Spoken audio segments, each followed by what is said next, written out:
Hello, and welcome to the Cape Henry Lighthouse. My name is Joe. I am a Preservation Virginia historic interpreter here at the old Cape Henry Lighthouse. I want to take a little bit of your time and talk about our STEM series, which focuses on geology, weather. As you can see, it's a beautiful day, and nautical things out in the bay. So today we're going to talk about geology and a little bit of geography, because it's kind of important to know where you are in the world, and you are at Cape Henry, Virginia. So, to first start about geology, so you're sitting on a 50-foot sand dune. And on this 50-foot sand dune is a lighthouse. And this lighthouse is made of two different sandstones. And the reason they pick sandstone as a, building material is because it's so soft, it's easy to cut with your hand tools. So, the foundation of the lighthouse is from the Aquia Creek. It's an Aquia Creek sandstone, and it's very soft material. You can see the heavy erosion that has occurred at the base of the lighthouse, and you are looking about half of the foundation of the lighthouse. So that's 8 to 10 feet of exposed foundation, and there's another 10 to 12 feet below it. So it's a very soft material. You can cut it very easily, but it erodes heavily over time. And what's really interesting is that this was all that was originally designed for this lighthouse, was this 10 feet of sandstone. So if this is all that was actually built, we might not have a lighthouse here anymore. So there's another 10 to 12 feet because, once again, you're on a 50-foot sand dune. So there really is no substrate besides sand. And that's important because if you think about this area, you think about the beach, Virginia Beach, most of it was sand dunes. And most of those sand dunes have eroded. So it's basically all sand beneath us. There's another substrate that's even farther below us called marl, and that is fossilized crustaceans. So millions of years of fish fossils are down there. That's a really hard material. However, most things like this lighthouse aren't deep enough and dug deep enough to hit that marl. So they don't have a solid foundation. And when you actually go in the lighthouse, you're actually going to see where it's settled a little differently depending on where it is. And that's just because of the substrate below it. So that is Aquia Creek sandstone. The red is another sedimentary rock. It is Rappahannock red sandstone. And so this is a little bit tougher, a little bit harder rock. As you can see, it has eroded much less. So, and that is because it was always meant to be exposed. Unlike the Aquia Creek sandstone, which was meant to be covered, this Rappahannock red was supposed to be exposed to the elements. So they wanted a harder sandstone. But it's a little bit harder to cut. And like I said, you're on a 50-foot sand dune. And supporting that 50-foot sand dune is a retaining wall. And that is made of this gneiss metamorphic rock. It's even tougher, it's even harder rock. And that kind of keeps the sand dune in place so it doesn't erode any more than it already has. You also notice around the area there are plenty of foliage. There's also green around here, and that's to really keep that sandstone and sand in place so it doesn't go anywhere. To talk a little bit about the bay and where you are. So you're at Cape Henry. Our absolute location is 36 degrees latitude and 76 degrees longitude. Okay.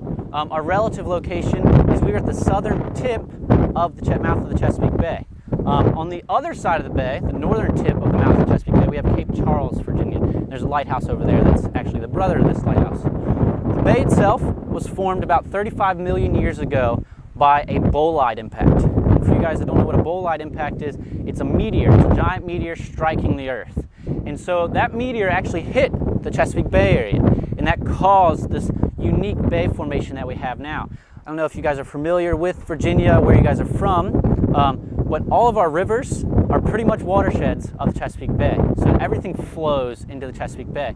So we have 3 main peninsulas, and we have 4 main rivers. So to talk a little about geography, the first thing is our northern neck peninsula, and that is separated by the Potomac and the Rappahannock River. On the other side of the Potomac is Washington, D.C., but everything below that is Virginia. Between the Rappahannock and the York River is the Middle Peninsula, and between the York and the James is the Peninsula. I don't know the naming system, that's just what we have. So what's interesting about these rivers is that they go very far into the western part of the state, and they all flow into the Chesapeake. Going back to that crater, that impact that bolide impact made, you'll notice when you look at a map, all of the rivers flow south into the bay, except 2, and that is the York and the James River. And what they do is they make a quick northern upturn right at the mouth of it, and they go towards the bay. So they're actually southern and then go north right at the end of the bay, which is a little unique. And that's because when that meteor hit the Earth, it caused a very large divot. And we'll large hole really, and all of the water rushed to fill that hole. That was the new lowest spot in the area, and so that water rushed from Virginia to fill that hole. And so that's how the bay formed, and that's why you're here. So geographically, like I said, you're at 36 degrees latitude and 76 degrees longitude.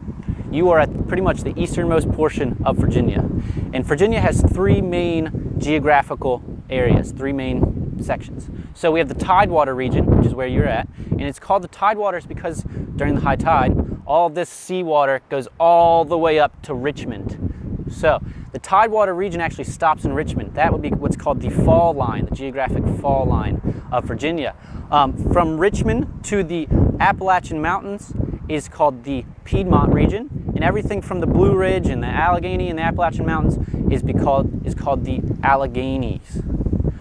So those are your regions of Virginia. You have three main regions, and they actually all wash out to here. So this is the end of Virginia, if you will. So thinking a little bit broader, I know one of you guys is from Detroit. So Virginia is actually called the mother of the states. And the reason it's called mother of the states is because this is the first colony. This is the first area that was settled by the English. And so everything was technically Virginia territory until other states were carved out of it. There's a great quote that I love that I thought about last night. John Locke, the 17th century philosopher, said that in the beginning, all of the world was America. And then William Byrd, a Virginia planter, said in the beginning, all of America was Virginia. So thank you for listening to me. I wanted to touch briefly on the geology of the lighthouse, of where you are in the geography of the region. Thank you very much.